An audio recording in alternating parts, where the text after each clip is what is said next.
ಏನ್ ಮಚ್ಚ ಫೋನೇ ಇಲ್ಲ. ನಿನ್ ಫೋನ್ ತೆಗ ನೈ ಮಾಡಿ ಕೇಳಂಗಿಲ್ಲ. ಫ್ರಸ್ಟ್ರೇಷನ್ ಐತೈತ್ ನಂಗೆ. ಯಾಕೆ ಮಚ್ಚ ಏನಾಯ್ತು? ನಮ್ ಫ್ರೆಂಡ್ ಒಬ್ಬ ಗೋಳಿ ಮಗ ಬೆಳಗ್ಗೆ ಫೋನ್ ಮಾಡ್ಬಿಟ್ಟು ಮಚ್ಚ ಬೇಗ ಬಾ ಬಾಡಿಲಿ ಒಂಥರ ಆಗ್ತಿದೆ ಹಾಸ್ಪಿಟ್ಲ್ ಹೋಗ್ಬೇಕು ಅಂದ. ಸರಿ ಅಂತ ನಾನು ಹೋಗ್ಬಿಟ್ಟು ಹಾಸ್ಪಿಟ್ಲ್ ಕರ್ಕೊಂಡು ಹೋದೆ.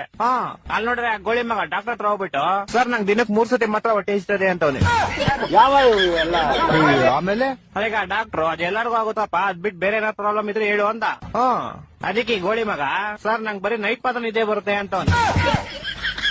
ಆ ಡಾಕ್ಟ್ರು ನನ್ ಮಗ ನೋಡ್ತಾವನೆ ಎಂತ ಗೋಳಿ ಮಗ ಬಂದಿದ್ಯಾ ಅಂತ. ಅಯ್ಯೋ ಮತ್ತೆ ಕರ್ಕೊಂಬಂದ್ಬಿಟ್ಟೆ ಶಿಶಿನ ಹೆಂಗ ಆಚೆಗೆ. ಆಚೆ ಬಂದ್ಬಿಟ್ಟು ಶಿಶಿ ಹಾಸ್ಪಿಟ್ಲ್ ಎಲ್ಲ ಫುಲ್ ನೋಡ್ಬಿಟ್ಟು ಮಚ್ಚ ಈ ಹಾಸ್ಪಿಟ್ಲ್ ನಂಗೆ ತುಂಬಾ ಸ್ಪೆಷಲ್ ಅಂದ. ಏನ್ ಸ್ಪೆಷಲ್ ಅಂದ್ರೆ ಮಚ್ಚ ಈ ಹಾಸ್ಪಿಟಲ್ ಹುಟ್ಟಿದ್ದು ಅಂದ. ಅದ್ರಲ್ಲಿ ಸ್ಪೆಷಲ್ ಐತಂತೆ. ನಾನು ಸೇಮ್ ಕ್ವಶನ್ ಕೇಳ್ದೆಪ್ಪ. ಮಚ್ಚ ನಾನ್ ಚಿಕ್ಕ ವಯಸ್ಸಲ್ಲಿ ಹುಟ್ಬಿಟ್ಟೆ ಅದೇ ಸ್ಪೆಷಲ್ ಅಂತ. ನನ್ನ ಮಕ್ಕಳು ಒಂದೊಂದಲ್ಲ ಅದ್ ಬಿಡಪ್ಪ ಹೋಗ್ಲಿ. ಮಚ್ಚ ಹುಟ್ಟಿದ ತಕ್ಷಣ ನಂಗೊಂದ್ ಸೀಕ್ರೆಟ್ ಗೊತ್ತಾಯ್ತು ಅಂದ. ಏನ್ ಸೀಕ್ರೆಟ್ ಅಂದ್ರೆ ಮಚ್ಚ ಹುಟ್ಟಿದ ತಕ್ಷಣ ನೋಡ್ತೀನಿ ನೋಡಿದ್ರೆ ನಮ್ಮ ಅಮ್ಮ ಲೇಡೀಸು ನಮ್ಮ ಅಪ್ಪ ಜೆಂಟ್ಸು ಅಂತ. ಹೊಟ್ಟೆ ಎಷ್ಟು ಉರ್ಸ್ತಾವ್ರೋ ಆ ಪಕ್ವತ್ನ ನೋಡಿದ್ರೆ. ಮಚ್ಚ ಬಂದ ಕಾಳ ಅವನೇ ಬಂದ. ಮಚ್ಚ ಏನ ಮಚ್ಚ ಗಾಡಿ ಏನೋ ಪ್ರಾಬ್ಲಮ್ ಆಗ್ಬಿಡೈತ್ ಮಚ್ಚ. ಏನಾಯ್ತಾ?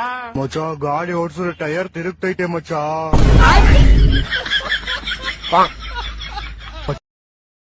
Download ShareChat.